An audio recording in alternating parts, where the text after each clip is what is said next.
Morning students. In today's class, we'll continue with ionic radius. In last class, we saw atomic radius. What is meant by atomic radius? The distance between the center of the nucleus and the valence shell, that is outermost shell. That distance only we are saying it as atomic radius.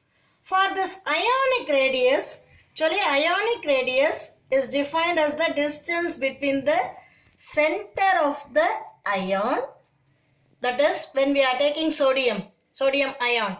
So from the center to its influence, how far it is having the influence on electron cloud, that distance we are saying it as ionic radius. See, I am repeating once again, ma'am. It is defined as the distance between the center of the nucleus of the ion to its influence on its electron cloud. Suppose if its influence is here, so till to that distance. If it is having more influence, then it will vary. Okay. Pauling's method. Actually, this Pauling only, he has calculated the ionic radius for sodium and chlorine. By using this method, we can find out the ionic radius of ions. Okay, sodium and chlorine. Now, we will discuss in detail about this Pauling's method. Okay, Pauling actually, what he has done in the sense, he has taken two ions. That is, one is cation and another one is anion. Both the cations and anions, he is assuming that it is sphere. So, like this kind of sphere. Once when it is coming in contact with each other, at that time, internuclear distance between cation and anion, that is equal to the radius of cation and radius of anion. Is it clear? So what is D? D is nothing but distance between the center of nucleus of cation and anion. So he has taken two ions. One is cation and another one is anion. Both it is said to be sphere. Once when it is in contact with each other, the two center, that internuclear distance, that is equal to radius of cation and radius of anion. Okay. For this, he has taken radius of ion, which is having noble gas electronic configuration. Okay. This we are saying it as isoelectronic species. That also we can say. Okay.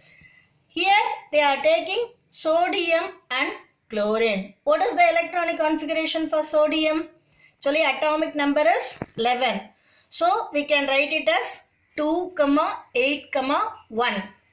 When we are writing Na plus, it shows that one electron is removed. So it is attaining noble gas configuration, that is neon.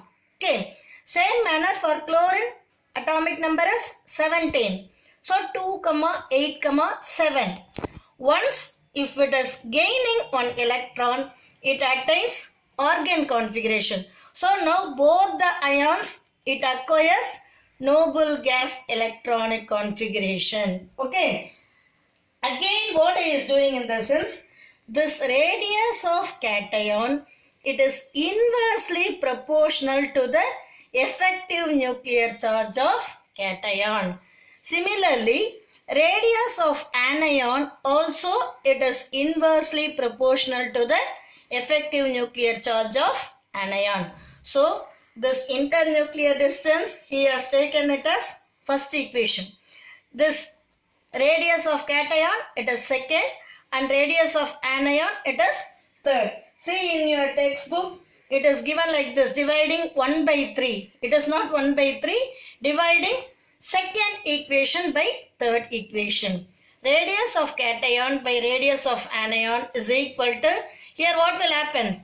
This effective nuclear charge of anion, it will go in the numerator side, and effective nuclear charge of cation, it will come in the denominator side. Okay. So first, second, third, fourth. By using this first and fourth equation, we can calculate the ionic radii for cation and anion. Actually, Pauling he has used this method to find out the ionic radius for sodium and fluorine. For that they gave values also. Just try that. In next class, we'll discuss that. Okay. In detail, we'll discuss this. Okay. In today's class, what we saw? What is meant by ionic radius and how we are using Pauling's method to estimate the ionic radius. Okay. With this, we'll complete today's class, students. Thank you, students.